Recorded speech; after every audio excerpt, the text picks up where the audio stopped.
Hey guys what's up, कैसे हैं आप सभी लोग। बहुत बहुत स्वागत है आप सबका आज के सेशन में। हम कर रहे हैं fast track taxation for C intermediate में 23 और आज इसका 47th सेशन है। जीएसटी में हम लोग ये वाला चैप्टर कर रहे हैं, एग्जेम्पशंस फ्रॉम जीएसटी, और आज इसका फोर्थ एंड लास्ट सेशन है। आप लोग आई होप रिवाइज करते हुए आ रहे होंगे इन सारी चीजों को, और आज हम लोग बहुत सारे कॉम्प्रिहेंसिव क्वेश्चंस भी करने वाले हैं, जिसमें जितनी भी सर्विसेज हम लोगों ने पिछले 3 दिनों में पढ़ी हैं उन सब पर बेस्ड क्वेश्चंस होंगे। तो आज काफी ज्यादा अच्छी इंफॉर्मेशन हम लोगों को मिलने वाली है, काफी ज्यादा अच्छी प्रैक्टिस हमारी होने वाली है। जितने भी स्टूडेंट्स यहाँ पर नए हैं, आप लोग मेरे बारे में थोड़ी सी इंफॉर्मेशन यहाँ पर देख सकते हो।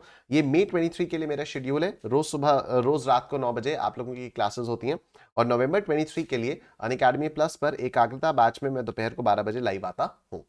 मई 23 के स्टूडेंट्स के लिए मैंने एक स्ट्रैटेजी सेशन लिया था, जिसमें मैंने बताया था कि आपको कैसे पढ़ना चाहिए, कैसे रिवाइज करना चाहिए, सिंगल ग्रुप या बोथ ग्रुप्स के लिए अपेयर करना चाहिए। उस सेशन का लिंक आपको इस वीडियो के डिस्क्रिप्शन में मिल जाएगा, डू चेक दैट आउट। जो भी यहाँ पर फास्ट ट्रैक वाले लेक्चर्स शुरुआत से अभी तक हुए हैं, वो सब एक प्रॉपर प्लेलिस्ट में अरेंज्ड है। उस प्लेलिस्ट की लिंक आपको इस वीडियो के डिस्क्रिप्शन में मिल जाएगा। एंड जो भी यहाँ पर मैं नोट्स यूज कर रहा हूँ, उस नोट्स का भी लिंक आपको इस वीडियो के डिस्क्रिप्शन में मिल जाएगा, तो do check that out as well. चलिए sir, right to admission of various event से हम लोगों को स्टार्ट करना है, और हम लोग अपना डिस्कशन स्टार्ट करते हैं। ठीक है, यहां से एक ये वाला तो हो गया था, right to admission to various events. ये वाली सर्विसेज आपकी कितनी एग्जाम्प्ट होती हैं, कितनी टैक्सेबल होती हैं, इससे रिलेटेड अब हम लोग यहाँ पर बातें करना शुरू करते हैं, अपने क्वेश्चंस को सॉल्व करना शुरू कर देते हैं। ठीक है, तो services by way of admission to a museum, national park, wildlife sanctuary, tiger reserve और जू, तो ये आपका एग्जाम्प्ट है। Services by way of admission to a protected monument, so declared under the Ancient Monuments and Archaeological Sites and Remains Act 1958 or any of the state acts for the time being in force, ये भी आपका exempt है। Services by way of right to admission to circus, dance or theatrical performance including drama or ballet, ये भी exempt है। Award function, concert, pageant, musical performance or any sporting event other than a recognized sporting event, तो ये भी आपका exempt है। Recognized sporting event ये भी आपका exempt है। Planetarium ये भी exempt है, लेकिन यहाँ पर कंसिडरेशन आपकी 500 रुपए पर पर्सन होनी चाहिए, 500 या उससे कम होनी चाहिए। अगर 500 से ज्यादा का टिकट है तो फिर टैक्सेबल होगा। एंट्री टू कसिनोज, हाँ हाँ taxable. Services of betting gambling provided by the casinos, taxable. Elephant camel joy ride, ये भी आपका टैक्सेबल हो जाता है। ठीक है, उसके बाद आता है सर्विसेज बाय अनइनकॉर्पोरेटेड बॉडी या नॉन प्रॉफिट एंटिटी। तो इसमें क्या है, services by an unincorporated body or non-profit entity registered under any law for the timing in force to its own members by way of reimbursement of charges or share of contribution, तो ये आपका exempt हो जाता है। कब? As a trade union for the provision of carrying out of any activity which is exempt from the levy of goods and services tax act, or up to an amount of 7,500 rupees per month per member for sourcing of goods or services from a third person for the common use of its members in a housing society or residential complex, ये आपका exempt हो जाता है। ठीक है, तो कोई भी अनइनकॉर्पोरेटेड बॉडी ऑफ एसोसिएशन अगर अपने मेंबर्स को सर्विसेज प्रोवाइड कर रही है तो वो एग्जेम्प्ट हो जाता है। देखो सप्लाई है, ठीक है, वो सप्लाई है एज पर सेक्शन 7(1)(a), वो सप्लाई तो है, हम लोगों ने वो पढ़ा था, लेकिन यहां पर एग्जेम्पशन नोटिफिकेशन के जरिए वो एक एग्जेम्प्ट हो जाता है। ठीक है, लेकिन इसमें भी लिमिट्स दी हुई है कि कब तक एग्जेम्प्ट होगा। अगर कोई भी अनइनकॉर्पोरेटेड बॉडी है, कोई भी रेजिडेंशियल वेलफेयर एसोसिएशन है, वो किसी थर्ड पर्सन से कोई सामान लेकर आ रही है, ये वाला पॉइंट इंपॉर्टेंट है, up to an amount of 7,500 rupees per month per member for sourcing of goods or services from third person for the common use of its members in a housing society or a residential complex। ठीक है, तो 7,500 रुपए महीने से अगर कम का सामान लेकर आ रहा है पूरे कॉमन यूज के लिए, तो वो भी आपका एग्जेम्प्ट हो जाता है। Services provided by housing society to its members, ये आपका टैक्सेबल हो जाता है। ठीक, services by an RWA having turnover less than 20 lakh rupees in the preceding financial year to its members for consideration, maintenance charges up to 7,000 rupees per month per member, this is exempt. Services by a resident welfare association having a turnover of less than equal to 20 lakh rupees in the preceding financial year to its members for consideration, maintenance charges more than 7,500 rupees per member पर ये भी आपका exempt हो जाता है। तो up to भी exempt है और more भी exempt है। वाह, ठीक है जी, बड़ी अच्छी बात है। ठीक है, तो ऐसी आरडब्ल्यूए जिसका टर्नओवर 20 लाख या उससे कम है, वो कोई भी सर्विस दे अगर अपने मेंबर्स को कंसिडरेशन के लिए, तो वो एग्जेम्प्ट है, चाहे कंसिडरेशन 7,500 रुपए पर मेंबर से कम हो, चाहे 7,500 से ज्यादा हो। Services by a residential welfare association having turnover more than 20 lakh rupees, more than 20 lakh rupees in the preceding financial year to its members for consideration up to 7,500 rupees per member per month exempt है। लेकिन अब देखो, जिस RWA की turnover more than 20 lakh rupees है और वो अपने मेंबर्स को सर्विसेज दे रही है और कंसिडरेशन 7,500 रुपए से ज्यादा चार्ज कर रही है पर मंथ, वो टैक्सेबल है। ठीक है, तो सिंपल है, अगर आरडब्ल्यूए की कंसिडरेशन, अगर आरडब्ल्यूए का टर्नओवर पिछले फाइनेंशियल ईयर में 20 लाख से कम था या 20 लाख तक था, तो वो जितनी भी सर्विसेज देती है अपने मेंबर्स को वो एग्जेम्प्ट हो जाती है। लेकिन अगर आरडब्ल्यूए का जो टर्नओवर है वो 20 लाख से ज्यादा का था, तो फिर 7,500 तक अगर पर मंथ पर मेंबर चार्ज लिया जा रहा है तो फिर एग्जेम्प्ट है। 7,500 के ऊपर अगर लिया जा रहा है तो वो टैक्सेबल हो जाता है।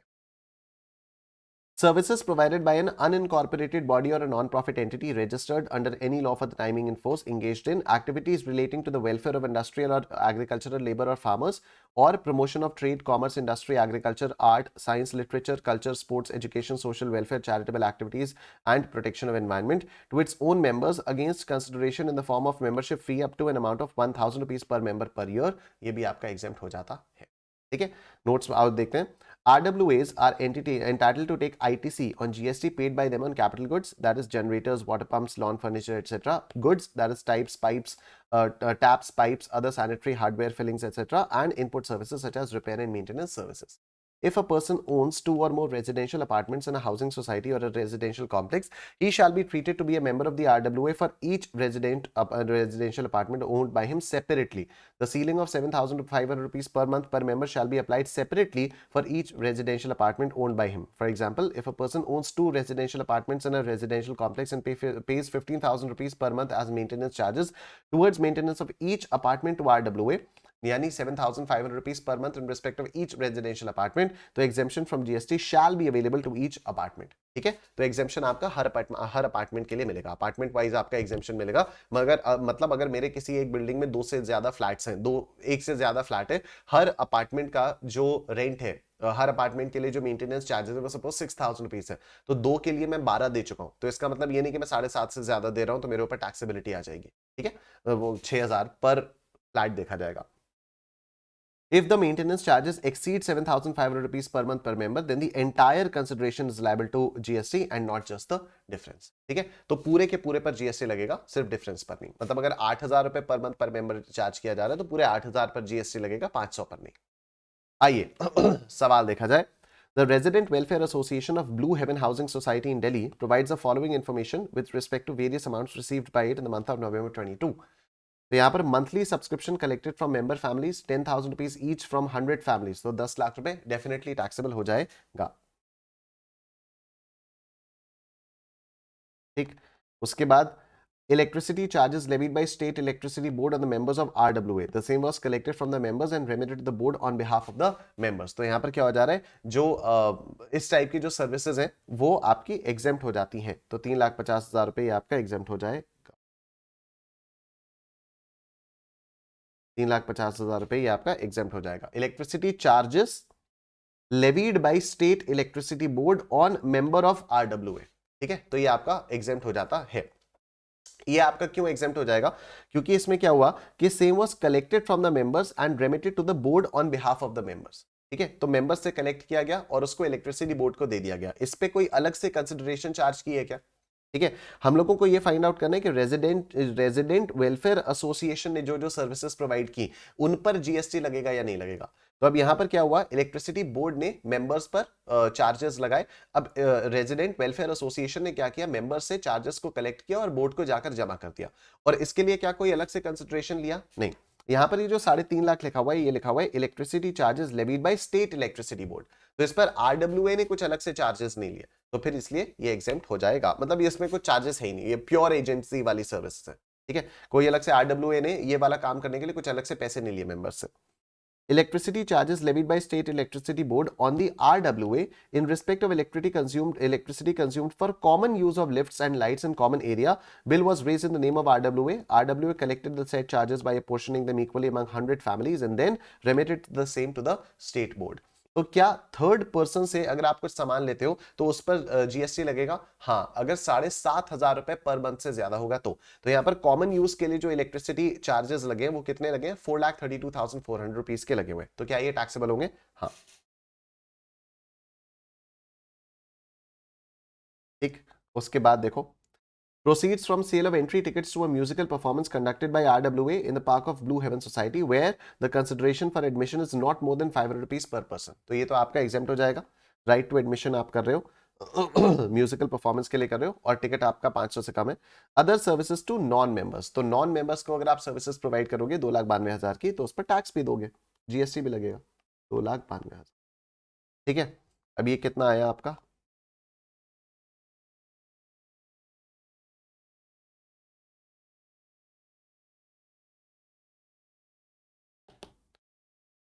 10 lakh plus 4,32,400 plus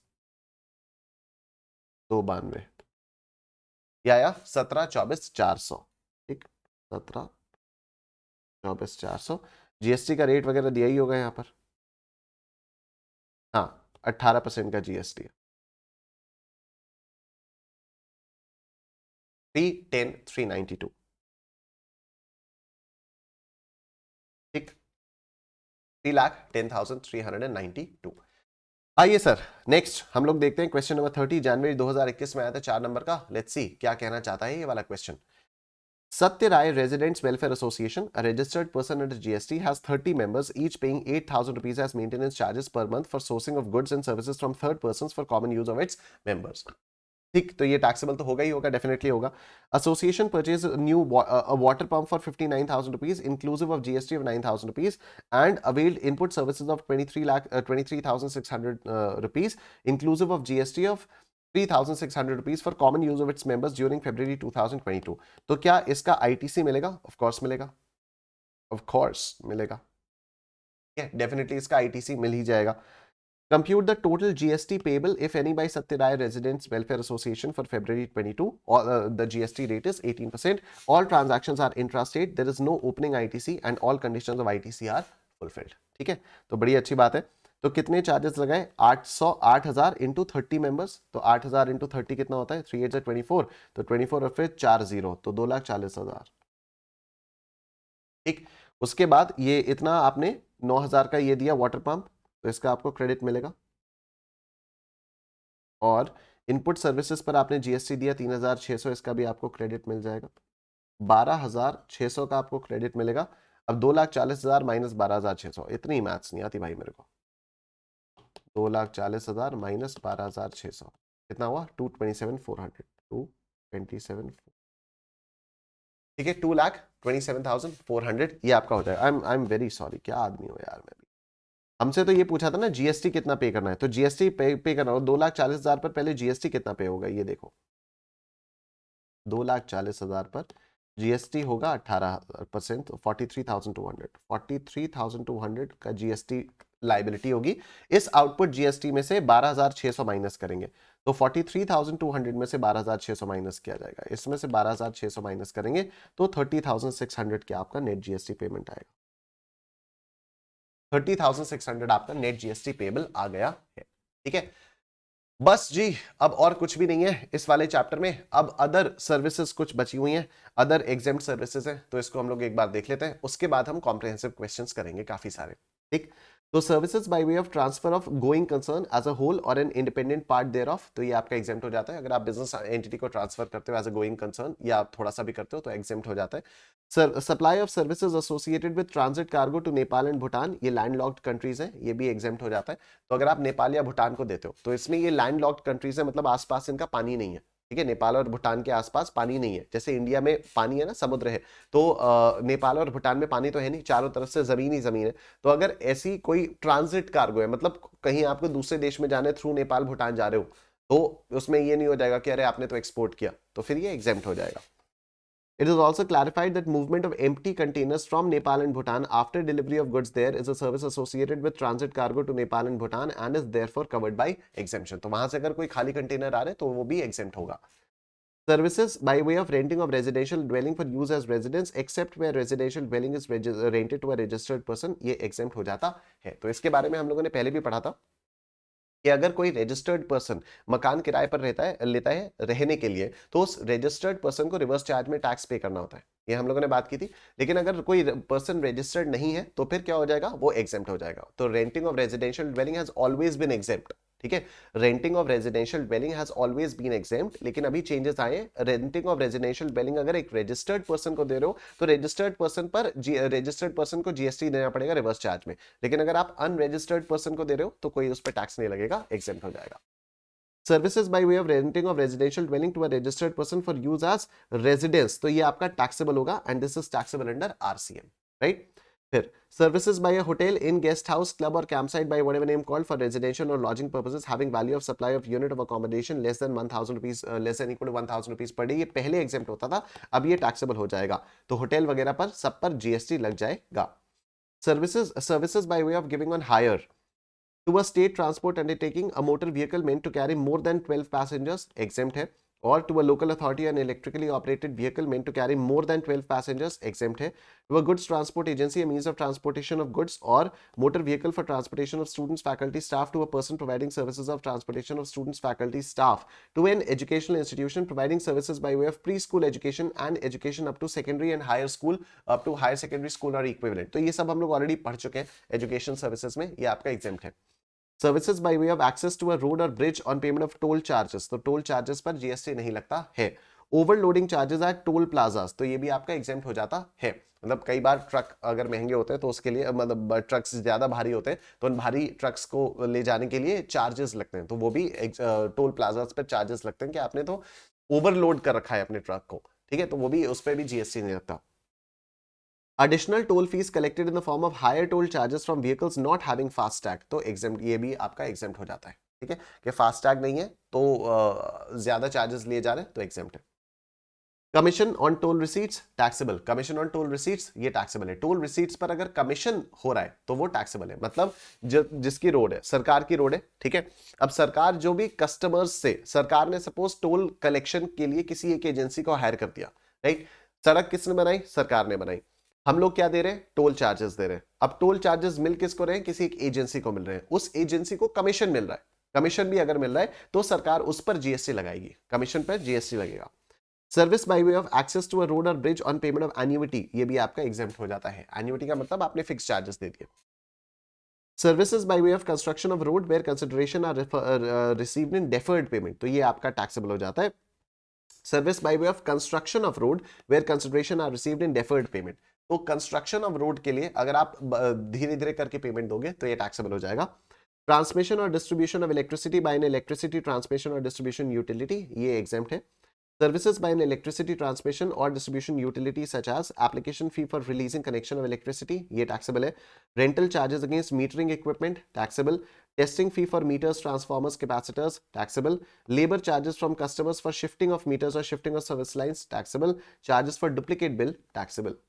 Services provided by Incubati up to a total turnover of 50 lakh rupees in a financial year subject to the following conditions. The total turnover had not exceeded 50 lakh rupees during the preceding financial year and a period of 3 years has not elapsed from the date of entering into an agreement as an Incubati. ये आपका exempt हो जाता है। Incubati क्या होता है? तो ये स्टार्टअप्स को या बिजनेसेस को फैसिलिटेट करने के लिए सरकार ने इंक्यूबेटर और इंक्यूबेटी का वो कॉन्सेप्ट निकाला हुआ है, ठीक है। तो इंक्यूबेटर्स कौन होते हैं, इंक्यूबेटर्स बेसिकली मेंटर्स होते हैं जो नए यंग बिजनेसेस को मेंटरशिप प्रोवाइड करते हैं, बताते हैं कि आप सही काम कर रहे हो या आप सही काम नहीं कर रहे हो, और जो स्टार्टअप बिजनेस होता है वो इंक्यूबेटी हो जाता है। तो services provided by an incubatee up to the total turnover of 50 lakh rupees in a financial year subject to the following conditions. आओ जाओ नोट 2 में देखते हैं क्या लिखा है। Incubatee means an entrepreneur, incubatee का मतलब एंटरप्रेन्योर, ठीक है, located within the premises of a technology business incubator or a science and technology entrepreneurship park recognized by the National Science and Technology Entrepreneurship Development Board of the Department of Science and Technology, Government of India, and who has entered into an agreement with the technology business incubator। उसने incubator के साथ वो किया है, technology business वाले incubator के साथ उसने अग्रीमेंट किया है that Science and Technology Entrepreneurship Park to enable himself to develop and produce high tech and innovative products। ठीक है, कि इंक्यूबेटी जो है वो इंक्यूबेटी क्या करेगा, हाईटेक इनोवेटिव प्रोडक्ट्स बनाकर किसको देगा, इंक्यूबेटर्स को देगा, और उसके बदले इंक्यूबेटर्स उसको पैसा वैसा देंगे, ठीक है। तो अगर ऐसा कुछ हुआ तो ये भी आपका एग्जेम्प्ट हो जाता है, लेकिन उसमें चीजें क्या क्या है। Services provided by an incubatee to a total turnover of 50 lakh rupees in a financial year subject to the following conditions.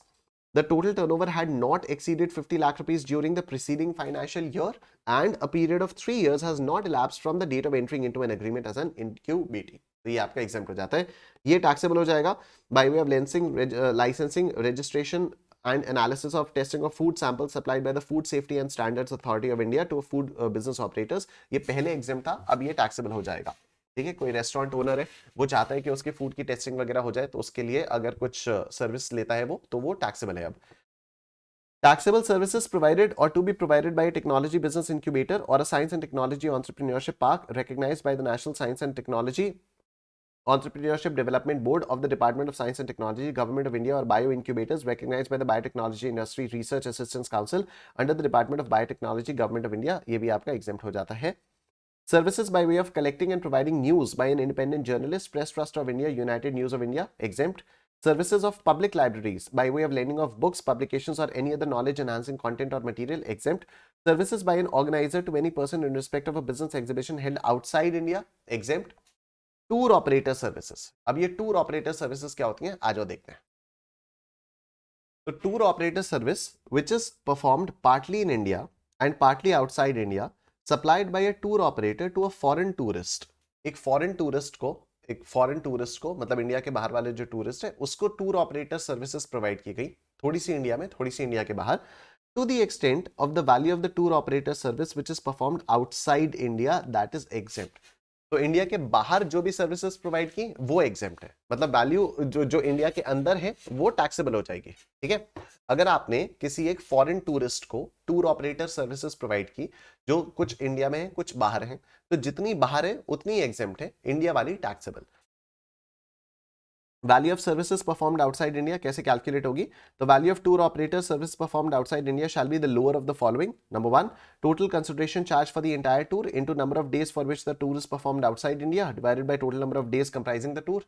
ठीक है, मतलब जो सपोज पूरे के लिए आपने 1 लाख रुपए लिए, ठीक है, इंडिया के बाहर आप 300 दिन घूमे और टोटल आपका 400 दिन का टूर था, तो बाहर वाली सर्विस ऐसे आएगी आपकी. 1 लाख रुपए अगर आपका पूरा कॉस्ट था और इंडिया के बाहर आप 300 दिन घूमे, टोटल टूर आपका 400 था, तो 300 बटे 400 इतना ये आ जाएगा कि इतना पैसा बाहर के लिए दिया है, या तो ये, या 50% of total consideration charge for the entire tour.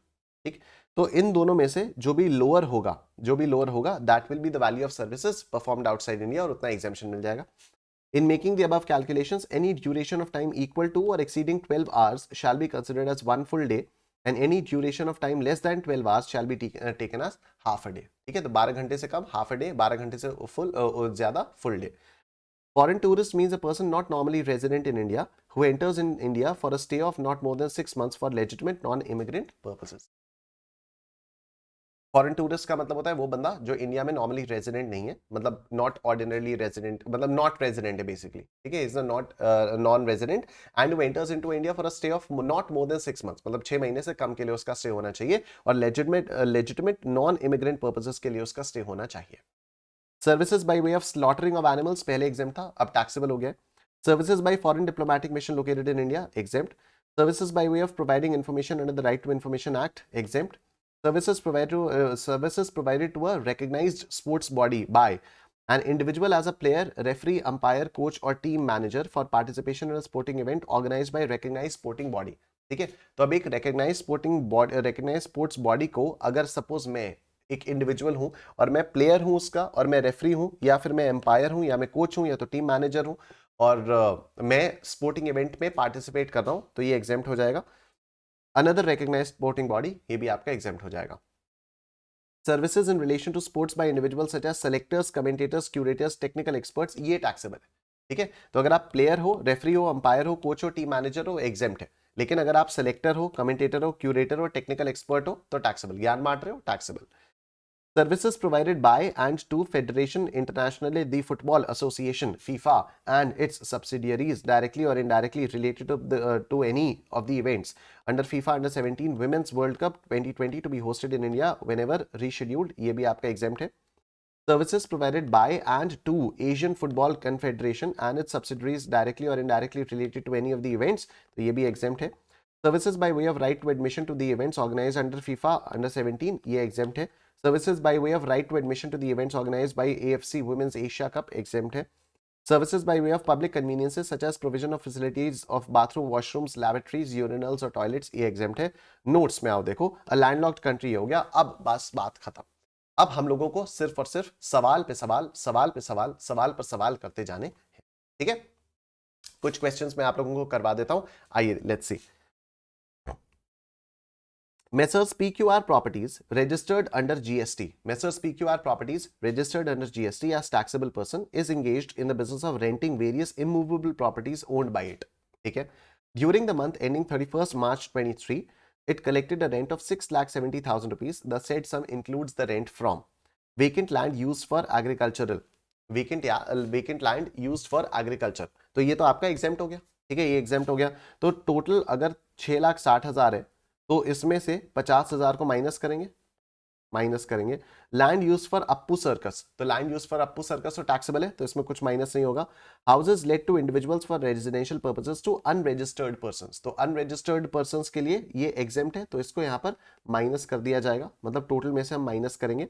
Houses let to registered persons for residential purposes, तो ये आपका कुछ नहीं किया जाएगा, ये भी आपका माइनस हो जाएगा क्योंकि this is taxable under reverse charge. ठीक है, तो पीक्यूआर प्रॉपर्टीज के लिए तो ये माइनस ही होगा क्योंकि this is taxable under reverse charge. Commercial building let to Messrs elegant hotel, तो कमर्शियल बिल्डिंग अगर आपने लेट आउट किया है तो ये टैक्सेबल होगा, कोई माइनस वगैरह नहीं करेंगे। Vacant land given on lease to Messrs ABC limited for construction of building at a later stage to be used for furtherance of business और कॉमर्स, तो ये भी आपका टैक्सेबल होगा, कोई इशू नहीं है। Premises let to a temple trust, अब टेंपल के ट्रस्ट को अगर आपने प्रेमिसेस लेट आउट किया तो ये भी आपका टैक्सेबल हो जाएगा। Premises let to a coaching centre 80,000 रुपए, ये भी आपका टैक्सेबल हो जाएगा। Building let to a theatre, ये भी आपका टैक्सेबल हो जाएगा।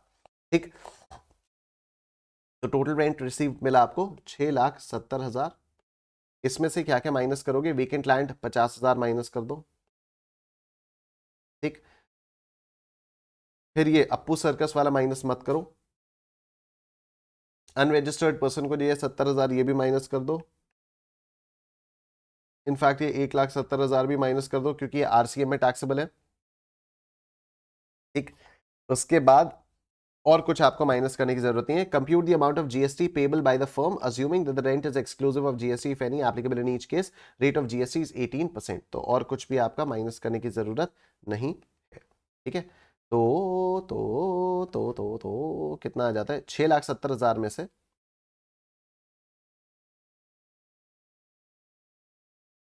6,70,000 में से माइनस करोगे 50,000, माइनस करोगे 70,000, माइनस करोगे 1,70,000, ये कितना आया? 3,80,000 रुपये आया। 3,80,000 रुपये माइनस किया, अरे 3,80,000 रुपये तो यहाँ पर आएगा, 3,80,000 रुपये यहाँ पर आएगा। इस पर 18% का जीएसटी 68,400। टोटल माइनस कितना किया वो आएगा 50,000 प्लस 70,000 प्लस ये 1,70,000, तो ये हो गया 2,90,000। ठीक, ये हो गया आपका 2,90,000। ठीक है सर, ये वाला क्वेश्चन हो गया। Let's look at another question now. Question number 32 देखो। Compute taxable value of supply and GST from the following sums received by Messrs Road Maintenance Limited exclusive of GST.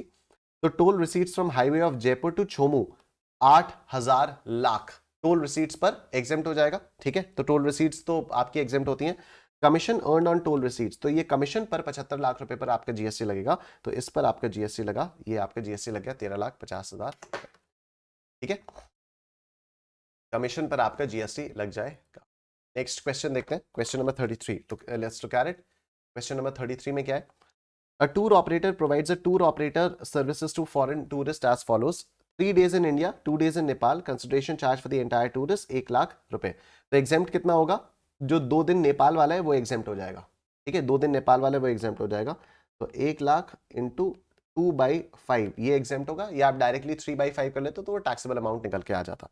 तो एग्जेम्पशन कितना मिलेगा? 1,00,000 into 2/5, तो ये 40,000, या फिर 50% of 1,00,000 rupees 50,000, which ever is lower, तो 40,000 का एग्जेम्पशन हो गया, तो टैक्सेबल वैल्यू आपकी आ गई 60,000। ठीक है, तो या तो proportionate amount calculated for the period stayed outside India वो, या फिर 50% ऑफ द टोटल रिसीट वो, इन दोनों में से जो भी कम होगा दैट विल बी एग्जेम्प्ट।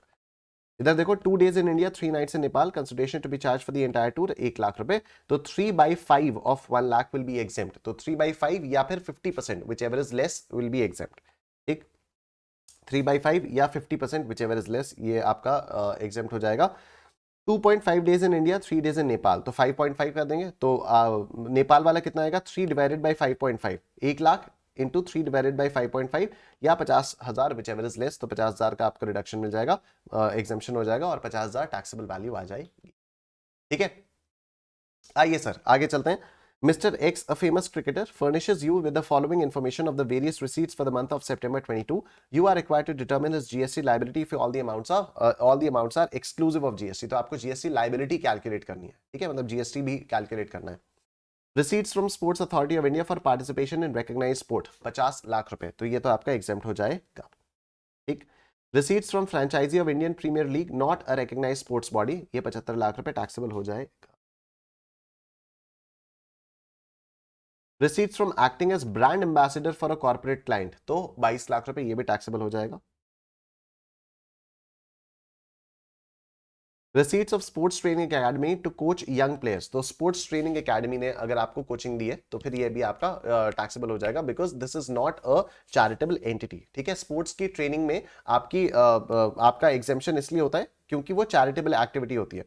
मतलब अगर कोई चैरिटेबल एंटिटी है, कोई चैरिटेबल एंटिटी है, ये हम लोगों ने जब चैरिटेबल एक्टिविटीज की थी तब भी मैंने आपको बताया था कि अगर कोई चैरिटेबल एंटिटी है रजिस्टर्ड अंडर सेक्शन 12A या 12AB of the income tax act, ठीक, तो उसमें अगर वो लोग स्पोर्ट्स की ट्रेनिंग वगैरह देते हैं तो वो उसको एग्जेम्प्ट किया जाता है। यहां पर receipt from sports training academy to coach young players, तो कौन सी किसी स्पोर्ट्स ट्रेनिंग एकेडमी से मिला तो वो चैरिटेबल एक्टिविटी नहीं मानेंगे उसको, तो 15 लाख रुपए टैक्सेबल कर देंगे। तो कितना अमाउंट हो जाएगा, 75 लैक्स, 75 लैक्स प्लस 22 लैक्स प्लस 15 लैक्स, ये हो गया 1,12,00,000 रुपए। और इस पर जब मैं 18% से जीएसटी लगाऊंगा तो ये आएगा 20,16,000 रुपए। ठीक है, ये आ गया आपका 20,16,000 रुपए। आई होप ये वाली बात आप सबको समझ में आ गई। ठीक है, आइए सर अगला क्वेश्चन देखते हैं, question number 35। An individual acts as a referee in a football match organized by Sports Authority of India. He has also acted as a referee in another charity football match organized by local sports club in lieu of lump sum payment. Discuss whether he is required to pay any GST. तो ये तो इसने कैसे किया है, referee की तरह से किया है, तो फिर जीएसटी किस केस में पेबल होगा, किस केस में नहीं पेबल होगा, आओ देखते हैं। स्पोर्ट्स अथॉरिटी ऑफ इंडिया तो एक रिकॉग्नाइज्ड स्पोर्ट्स बॉडी है, ठीक है, sports authority of India recognized sports body है, तो इस पर जीएसटी नहीं लगेगा। लेकिन अगर लोकल स्पोर्ट्स क्लब में इसने रेफरी की तरह से एक्ट किया तो फिर जीएसटी लग जाएगा, लोकल स्पोर्ट्स क्लब से जीएसटी लग जाएगा। नेक्स्ट क्वेश्चन देखो, question 36। Educators limited, educators limited providing educational services furnishes you with the following information for the various services provided by it. It has collected an aggregate sum of 25 lakh rupees during the month ended 30th September 2022 as under. Receipts of Gyan Sagar, an industrial training institute affiliated to the National Council for Vocational Training 1,20,000 रुपए, तो ये तो exempt है। ठीक, receipts of एड्यूकेयर, अच्छा total कितना लिया है, एग्रीगेट सम आपका 25 लाख का हुआ है, तो ये आपका एग्जेम्प्ट है, तो इसको आप माइनस करोगे। ठीक है, एग्रीगेट आपको कितना मिला हुआ है, 25 लाख आपको मिला हुआ है, तो इसको माइनस करोगे, तो एक काम करते हैं ना, करते हुए चलते हैं। 25 लाख रुपए है ना ये, ठीक है। ज्ञान सागर से कितना मिला है इसको, 1,20,000, इसको माइनस कर देते हैं। नहीं ऐसा छोटा छोटा क्यों मैंने एडिट किया, वो ध्यान से उतर गया, कोई बात नहीं। फिर ये कितना हुआ है, receipts of educare, a vocational education provided affiliated to sector skill council formed under the national skill development corporation 1,80,000, ये भी आपका एग्जेम्प्ट है, 1,80,000। ठीक, फिर receipts of Abhigyan skill centre and industrial training centre affiliated to the state council for vocational training Rajasthan, ये भी आपका exempt हो जाएगा, 2 लाख रुपए।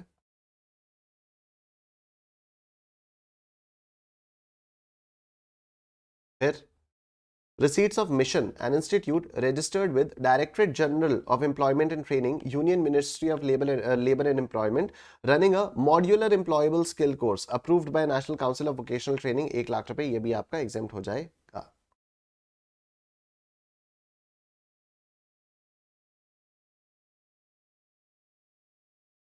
Receipts from Sign Art, a commercial coaching institute providing commercial coaching in the field of arts and science, 80,000. No certificate was issued for completion on training. तो इससे कोई फर्क भी नहीं पड़ता, कमर्शियल है तो टैक्सेबल ही रहेगा. ठीक. Receipts of Commerce Concepts, a commercial coaching institute providing coaching in the field of commerce, 1,20,000 रुपए, तो ये भी आपका टैक्सेबल ही रहेगा. कॉमर्स कॉन्सेप्ट्स वाला भी टैक्सेबल रहेगा. Receipts of Gurukul School providing education up to higher secondary, 6 lakh रुपए, ये आपका एग्जेम्प्ट हो जाएगा.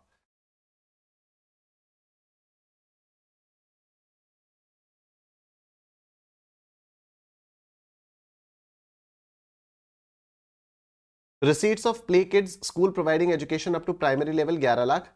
Such receipts include receipts from renting of premises to commercial coaching center, 3 lakh. तो 11 लाख माइनस 3 लाख तो कितना हो जाएगा? 8 lakh. 8 lakh will be 8 lakh will be exempt. 8 lakh will be exempt. ठीक, ये सब हो गया.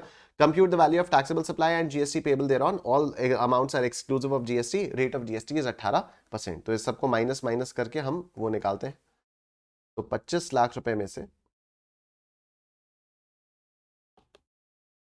25 लाख रुपए में से माइनस करेंगे 1,20,000, माइनस करेंगे 1,80,000, माइनस करेंगे 2 लाख, माइनस करेंगे 1 लाख, माइनस करेंगे 6 लाख, माइनस 8 लाख. कितना आया? 5 लाख रुपए आया. ठीक. तो वैल्यू ऑफ टैक्सेबल सप्लाई आई 5 lakh. Value of taxable supply आई 5 लाख और इस पर जब आप 18% जीएसटी लगाओगे तो ये आएगा 90,000. ये आ जाएगा 90,000. ठीक है. और इन सबको कितना माइनस किया उसका एक बार टोटल भी देख लेते हैं कितना कितना माइनस हुआ है. तो 1,20,000 plus 1,80,000 plus 2 lakh plus 1 lakh plus 6 lakh plus 8 lakh. ठीक है. 20 लाख रुपए माइनस हुआ है. ठीक है. 20 लाख रुपए माइनस हुआ है. ठीक है. 25 में से 20 लाख माइनस हुआ, 5 लाख रुपए आपका बच गया है. ठीक है. तो ये वाला क्वेश्चन भी हो गया. अब हम लोग अगले क्वेश्चन पर चलते हैं. अगला क्वेश्चन ये देखो आप लोग. अगला क्वेश्चन है क्वेश्चन नंबर 37. क्या कह रहा है ये वाला क्वेश्चन? Let's see. तो determine taxable value of supply under GST law with respect to each of the following independent services provided by registered persons. Fees charged for yoga camp conducted by a charitable trust. तो ये तो exempt हो जाता है. Amount charged by, हाँ तो ये तो exempt हो गया. Computation of taxable supply, this is exempt. Amount charged by business correspondent for services provided to the rural branch of a bank with respect to savings accounts. तो ये भी आपका exempt है, हमने आज ही पढ़ा. ये भी exempt हो जाएगा. ठीक. उसके बाद amount charge by cord blood bank for preservation of stem cells, ये पहले एग्जेम्प्ट होता था लेकिन अब टैक्सेबल हो गया. तो 4,50,000 taxable. Amount charge for service provided by commentator to recognize sports body, तो ये आपका टैक्सेबल हो जाएगा. कमेंटेटर हो आप, ज्ञान बांट रहे हो, तो टैक्सेबल. ठीक. तो कितना आता है? 8,75,000 रुपये आ जाता है. 8,75,000 रुपये आ जाता है. ठीक है सर. तो very simple. Let's move on to the next question. Next question ये रहा. State with reasons whether the following are liable to goods and services tax. Services by way of training or coaching and recreational activities relating to arts or culture. ठीक है. तो अभी ये क्या हो जाता है? ये आर्ट और कल्चर वगैरह वाली जो चीज हो जाती है ये आपकी एग्जेम्प्ट हो जाती है. ठीक है. ये आपकी एग्जेम्प्ट हो जाती है. तो recreational activities relating to art and culture में अगर आप कर रहे हो तो ये आपकी एग्जेम्प्ट हो जाती है. Services provided by a player to a franchise which is not a recognized sports body, तो ये टैक्सेबल हो जाएगा. Pre school education and education up to higher secondary school और इक्विवेलेंट, तो ये क्या हो जाएगा? ये एग्जेम्प्ट हो जाएगा. फिर services by veterinary clinic in relation to health care of animals और बर्ड्स, ये भी आपका एग्जेम्प्ट हो जाएगा. Services by way of public conveniences such as provision of facilities of washrooms, ये भी आपका एग्जेम्प्ट हो जाएगा. तो एज आई सेड, आप लोग देख रहे हो कि हम लोगों ने कुछ आज पढ़ा है, कुछ कल पढ़ा है, कुछ पिछले 2-3 दिन से हम लोग जो पढ़ते आ रहे हैं, बट हम लोगों से क्वेश्चन होते आ रहे हैं. ठीक है. नेक्स्ट क्वेश्चन देखो. क्वेश्चन नंबर 39 मई 2018 में आया था, 3 नंबर का question. Examine whether GST is exempted on the following independent supplier of services. Teja and Company, a tour operator, provides services to a foreign tourist for tour conducted to Jammu and Kashmir and receives a sum of 3 lakh रुपए. ठीक है, तो अब ये क्या हुआ, foreign tourist को दिया, लेकिन ये जम्मू कश्मीर में दिया. जम्मू कश्मीर तो इंडिया है, जम्मू कश्मीर तो इंडिया है, तो 3 लाख रुपए का एग्जेम्पशन होगा क्या? नहीं, पूरा का पूरा 3 लाख रुपए आपका टैक्सेबल हो जाएगा. Miss Purva acts as a team manager for Indian Sports League, a recognized sports body for tennis tournament organized by multi-brand retail company and received remuneration of 2 lakh रुपए. ठीक है, क्या ये वो होगा? ये तो टीम मैनेजर है ना, ये क्या है? टीम मैनेजर है इंडियन स्पोर्ट्स लीग के लिए, recognized sports body for tennis tournament और organised by multi brand retail company, multi brand retail company. ठीक है, तो अभी यहां पर क्या हो गया, ये क्योंकि टीम मैनेजर है, टीम मैनेजर है तो वैसे तो एग्जेम्प्ट होता है, टीम मैनेजर जो है वो एग्जेम्प्ट होता है, लेकिन ये जो मल्टी ब्रांड रिटेल कंपनी है, मल्टी ब्रांड रिटेल कंपनी, ये एक रिकॉग्नाइज्ड स्पोर्ट्स बॉडी नहीं है. ठीक है, भले ही जो आईपीएल है वो एक रिकॉग्नाइज्ड स्पोर्ट्स बॉडी है. ठीक है, अब इसने क्या किया, Miss Purva acts as a team manager for Indian sports league, a recognized sports body for tennis tournament. अब ये लेकिन टेनिस टूर्नामेंट ऑर्गेनाइज किसने करवाया? ऑर्गेनाइज करवाया मल्टी ब्रांड रिटेल कंपनी ने, और मल्टी ब्रांड रिटेल कंपनी तो रिकॉग्नाइज्ड स्पोर्ट्स बॉडी नहीं है, तो इसलिए ये टैक्सेबल हो जाएगा. नेक्स्ट, नवंबर 2018 का क्वेश्चन, 3 मार्क्स का, आओ देखते हैं. Decide with reason whether the following independent services are exempted from CGST act 2017. Messrs fast trans, a goods transport agency, transported relief materials meant for victims of Kerala floods being natural disaster by road from Delhi to for a limited company. ठीक है, तो ये आपका क्या हो जाएगा? This is exempt. ठीक है, ये तो आपका एग्जेम्प्ट है. Kayan Enterprises, an event organizer, provided services to Breathing Wall Limited by way of organizing business exhibition at Pragati Maidan in New York as part of Make in India initiative. तो ये आपका taxable हो जाएगा, ये हमने कहीं भी नहीं पढ़ा कि इस टाइप की कोई चीज एग्जेम्प्ट है. ठीक है, आइए sir, next question, question number 41, RTP November 18 का question. Let's look at it. Examine whether GST is payable in the following independent supplier of services. Indiana Engineering College, a recognized educational institution, has conducted an entrance test examination for various courses run by it and charged entrance fee from participants. तो ये तो आपका exempt हो जाता है, specifically हम लोगों ने पढ़ा था education में. Ramphal Lalaji, an agriculturalist, has stored sugarcane in warehouse. He has taken fumigation services in the said warehouse from Gupta Pest Control Company, for which he paid consideration of 6,000 rupees. So fumigation in warehouse of agriculture produce तो पहले exempt होता था, लेकिन अब taxable हो गया. ठीक है, तो आई होप आपको भी ये चीजें धीरे धीरे याद आती जा रही हैं. अगर आप लोगों ने पिछली 3 क्लासेस को रिवाइज किया होगा तो आपको डेफिनेटली ये चीजें याद आती जा रही होंगी. तो अभी एक कॉन्फिडेंस बूस्टर आपका चल रहा होगा. ठीक है, आइए नेक्स्ट क्वेश्चन देखते हैं, question number 42. Let's look eight. Examine whether GST is payable in the following independent cases. MTP May 2018. Ekta Charitable Trust, registered under Section 1023 C5 of the Income Tax Act, manages a temple in Rohini, Delhi. It has given on rent a community hall located within temple premises to public for celebration of Tej Mela. Rent charges 9,500 rupees. तो इसमें हम लोगों ने बात की थी 10,000 per day से कम होगा तो फिर जीएसटी नहीं लगेगा, 10,000 पर डे से ज्यादा होगा तो फिर जीएसटी लगेगा. तो ये एग्जाम्प्ट है क्योंकि 9,500 है. अब कैन यू सी कि आपको 10,000 वाली लिमिट भी याद है? ठीक है, कई सारे लोगों को याद होगी 10,000 वाली limit. ST Limited has given on hire 5 trucks to T2 Transporters of Delhi, a goods transport agency for transporting goods in central and west Delhi. Hiring charges for the trucks were 7,500 rupees per day. ठीक है, तो यहां पर कितना था? ये भी आपका एग्जेम्प्ट हो जाएगा. तो अगर आप किसी गुड्स ट्रांसपोर्ट एजेंसी को अपने ट्रक्स वगैरह देते हो हायर पे, जिससे वो गुड्स ट्रांसपोर्टेशन के पर्पसेस के लिए उसको यूज करे, तो ये भी आपका एग्जेम्प्ट हो जाता है. ठीक है, आइए question number 43. Let's look at it. RTP में 2019 का question. Examine whether supply of food and drink in the following independent cases is exempt from GST. तो सबसे पहला क्या है? Smart kids is a play school located in Delhi. Smart Kids has outsourced the catering services for supply of food and drink in the canteen of play school to BTV Caterers Delhi for consideration of 8 lakh rupees per annum. तो ये definitely आपका exempt हो जाता है, क्योंकि अगर आप schools को देते हो ये केटरिंग वाली सर्विसेज या हाउसकीपिंग वाली सर्विसेज या फिर ट्रांसपोर्टेशन वाली ऑफ स्टूडेंट्स फैकल्टी स्टाफ वाली सर्विसेज, तो ये एग्जेम्प्ट हो जाता है. Wellness Hospital, a clinical establishment located in Tirupati, is specialized in diabetic treatment. The hospital has its own canteen, Tasty Foods. Canteen serves the food and drink to the inpatients as advised by the doctors or nutritionists of the hospitals. Apart from this, other patients who are not admitted or attendants or visitors of the inpatients also take food and drink from the canteen. तो इसमें जितना inpatients को दिया गया वो exempt है, जितना बाकियों को दिया गया वो taxable हो जाएगा. लास्ट क्वेश्चन देखो सर, क्वेश्चन नंबर 44 मई 2019 में आया था, 4 नंबर का question. Let's see. Decide with reason whether the following independent services are exempt from CGST Act 2017. Gokul Residents Welfare Association received 9,000 rupees per month as contribution from each member for sourcing of goods and services from third persons for common use of its members. So 7,500 से ऊपर है तो ये पूरा का पूरा taxable हो जाएगा. Mr. Vikalp, a performing artist, has received 1,58,000 rupees from performance of classical dance and 90,000 from acting in the TV serial during the month of June 2023. तो ये पूरा का पूरा आपका टैक्सेबल हो जाएगा. कैसे पूरा टैक्सेबल हो जाएगा? क्योंकि यहाँ पर आपका 1.5 लाख से ज्यादा का कंसिडरेशन मिला है. 1.5 लाख से ज्यादा का कंसिडरेशन है तो टैक्सेबल है. और ये जो टीवी सीरियल वाला है ये तो वैसे वैसे भी टैक्सेबल है. टीवी सीरियल पर कभी भी कोई एग्जेम्पशन नहीं था. और इसी के साथ हमारा ये एग्जेम्पशंस वाला चैप्टर भी यहां पर आकर खत्म हो जाता है. From tomorrow we going to be starting with time and value of supply. Right, तो मैं आपको फटाफट से बता देता हूं आपको अनअकैडमी प्लस का सब्सक्रिप्शन कैसे लेना है.